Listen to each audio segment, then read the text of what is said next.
Imagine your worst hangover ever. You with me? You wake up, you don't feel good, your stomach's upset, you're nauseous, you're sick to your stomach, you got a headache, you just wished everybody would leave you alone. That's what my grief feels like. I'm on day 6 of my mother's passing, and it still feels like the worst hangover ever. And I still wake up in the morning thinking this can't be true. My mother passed away at 70 years old. And when I post things on social media, I expect it's going to be like getting on the subway in New York City. I'm going to get a little bit of everything, whether I want it or not.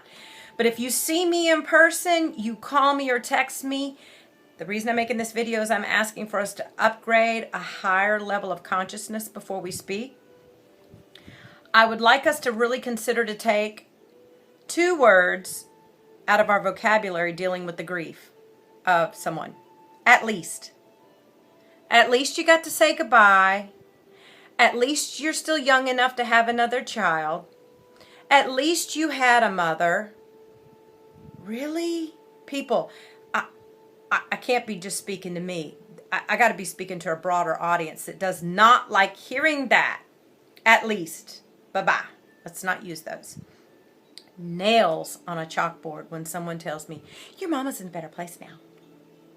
What? Did you? What? My mom just retired 3 years ago. She didn't get to live out her golden years. I don't think she or I, speaking for her, doesn't want to be told she's in a better place right now. Really? Think about that. Someone that someone loved is being told, oh, they're in a better place. I can't imagine parents hearing that about their children. And I can't imagine someone telling someone that who's been murdered. My grief is a thumbprint. I love when Chelsea said that. It's a thumbprint. It's like nobody else's. First of all, I'm sober. I don't drink. I don't smoke pot. I don't do drugs. I don't overeat. So that right there takes me away from a lot of different other people, because back in the day, I would have already busted open the wine and been numbing myself. So I'm conscious. I'm truly conscious. Some of you are getting pissed off right now because you're already getting ready to grab your Bible and justify what you say and do because of your religious beliefs. And I want you to really think that this isn't the time. I know a lot of people like to sell their religion when it comes to grief. I personally would say leave it alone. The other thing is stick to email. Email. Where did email go? There were times I couldn't use my phone. I was being so text bombed. And I know people said, well, he or she meant well. I get that. I don't need to be managing those thoughts along with what else I had going on. Yes, back to the texting. I was laying there one night trying to calm myself down, looking at Pinterest on my phone, and ding! I'm like, no, I don't even want to look. Sorry to hear about your mom. She's in a better place. I'm like, oh my God, to my husband. I wish there was a way you could just stop the texting. And there's not. I tried. Because a lot of you are already getting distracted right now watching this video, getting pissed off and annoyed. But there was no way I could shut off the texting. And there were times my phone was almost unusable from the texting. So my suggestion is email. Email the person. That way I can read it when I want. And I for sure loved coming home getting the cards in the mail.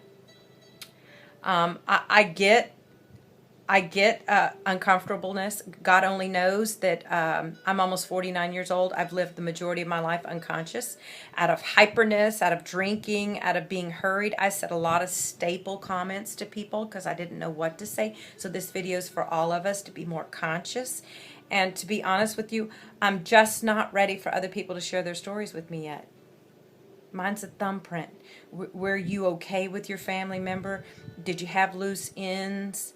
Did you have a really great relationship or uncomfortable relationship with their family ties? There's a whole bouquet of things that could go different. So while I get you're trying to share your story with me, it's just too soon. Facebook, you can do whatever you want. I posted on Facebook. It's wide open.